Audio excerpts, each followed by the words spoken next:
My name is Kate Narita. Today is day 19 of my summer 2019 Bookaday challenge. I will be talking about paper wishes. What happens in Paper Wishes is that the 10-year-old main character, Manami, has to leave her island home in Washington, and she's forced to live in a Japanese American internment camp. Since she has to leave her dog behind, she becomes mute, and the novel is about how she finds her voice. She's able to find her voice through gardening, art, and by making space in her heart for another dog. If your students are unfamiliar with the Japanese American internment experience, a good book to start with is Baseball Saved Us.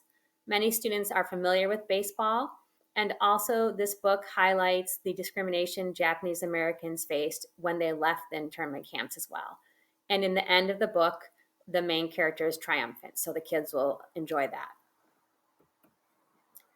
I first learned about the Japanese internment when I saw Chiro Obata's art. It's absolutely stunning.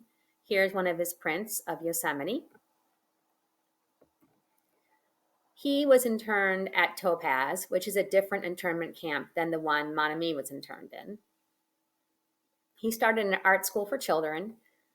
He was attacked in 1943, and after that, a woman named Hisako Hibi took over the art school.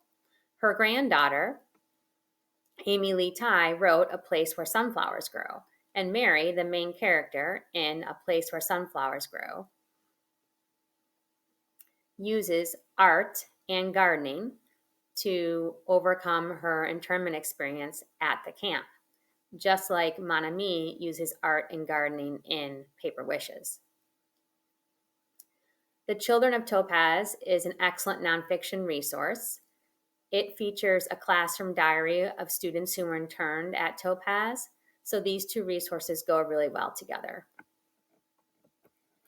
All in all, there were 10 different Japanese American internment camps. These next two resources come from people's experiences in Poston, Arizona. So the first one is a picture book, Write to Me, and this is about the postcards that interned Japanese American children sent their librarian, Clara Breed. And she, in turn, sent them letters and supplies, books that helped make their experience in the camp less harsh.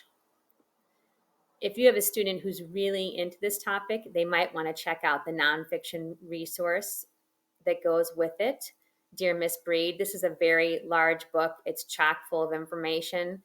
And unless you have a student who's really into nonfiction, they probably won't be interested. But if you have someone who absolutely wants to learn as much as they can, then I definitely recommend this resource. The novel that Paper Wishes most reminded me of is The Night Diary by Vera Hiranandini. So in The Night Diary, the main character, Nisha, also has to flee her home. She was living in India, but then when the British left India, they split it in half into India and Pakistan. And when that happened, the Hindi people were no longer welcomed in Pakistan. So Nisha has to flee her only home she's ever known to get to India so that she and her family will be safe. And like Manami, Nisha also loses her voice and has to struggle to find it throughout the novel. The last novel I'm going to talk about in this text set is Stealing Our Way Home by Cecilia Gallant. Unlike Paper Wishes and The Night Diary, this is not historical fiction. This is a realistic fiction book set in modern day times. The other thing that makes this novel different from the other two is that it's a dual narrative. So it alternates perspectives between the brother Jack and the sister Pippa. What Pippa has in common with Manami and Nisha is that she too loses her voice. This happens after the death of her mother, and she has to struggle throughout the novel to find her voice as well. Thanks so much for listening. If you have any questions, you can contact me at Kate Narita or www.katenarita.com.